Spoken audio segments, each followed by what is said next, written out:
ನಾವು ಹುಟ್ಟುವಾಗ ಹೆಸರಿರೋದಿಲ್ಲ, ಉಸಿರಿರುತ್ತೆ. ಸತ್ತೋದಾಗ ಉಸಿರು ನಿಂತು ಹೋಗ್ತದೆ. ಅದು ಹೆಸರು ಇಲ್ಲದೆ ಹೋಗ್ಬಾರ್ದು. ನಾವು ಸತ್ತರೂ ಕೂಡ ಶಾಶ್ವತವಾಗಿ ಹೆಸರು ಇರಬೇಕು. ಅಂದ್ರೆ ಹುಟ್ಟುವಾಗ ಉಸಿರಿದೆ, ಹೆಸರಿಲ್ಲ.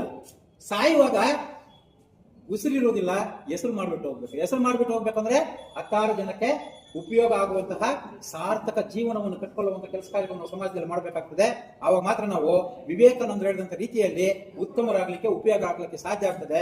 ಅಂತಹ ಜೀವನವನ್ನ ನಮ್ಮ ವಿಶ್ವನಾಥ್ ಅವರು ಕರ್ನಾಟಕ ರಾಜ್ಯ ಮಾನವ ಹಕ್ಕುಗಳ ಜಾಗೃತಿ ಸಂಸ್ಥೆಯ ಮೂಲಕ ಮಾಡ್ತಾ ಇದ್ದಾರೆ.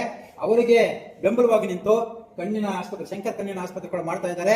ನಮ್ಮ ಕೈಯಲ್ಲಿ ಸಾಧ್ಯವಾದಷ್ಟು ಕೂಡ ನಿನ್ನೆ ಮಾತಾಡ್ತಾ ಅವರು ಒಂದು ರಿಕ್ವೆಸ್ಟ್ ಇತ್ತು ನನಗೆ, ಸರ್ ನಾನು ಅಧ್ಯಕ್ಷನಾಗಿ ಈ ಒಂದು ಸಂಸ್ಥೆಯನ್ನು ಮುಂದುವರ್ಸ್ಕೊಂಡು ಹೋಗ್ತಾ ಇದ್ದೀನಿ, ಇಷ್ಟು ದಿವಸ ನೀವು ಸೇವೆಯಲ್ಲಿದ್ದರೆ ಅದಕ್ಕೆ ನಿಮ್ಮನ್ನ ಕೇಳಲಿಲ್ಲ ನಾನು, ನಮ್ಮ ಸಂಸ್ಥೆಗೆ ನೀವು ಕಾರ್ಯದರ್ಶಿ ಆಗ್ಬಿಡಿ ಸರ್ ಅಂತ. ಅದಕ್ಕೆ ನಾನು ಹೇಳಿದೆ 24 ಗಂಟೆ ಬೇಕಾದ್ರೆ ಸದಾ ನಿಮ್ ಜೊತೆಗಿರ್ತೀನಿ, ಉತ್ತಮವಾದಂತಹ ಕೆಲಸಗಳನ್ನು ಮಾಡೋದಕ್ಕೆ ಸದಾ ಸಿದ್ಧರಾಗಿ ನಾನು ಕೆಲಸ ಮಾಡ್ತೀನಿ.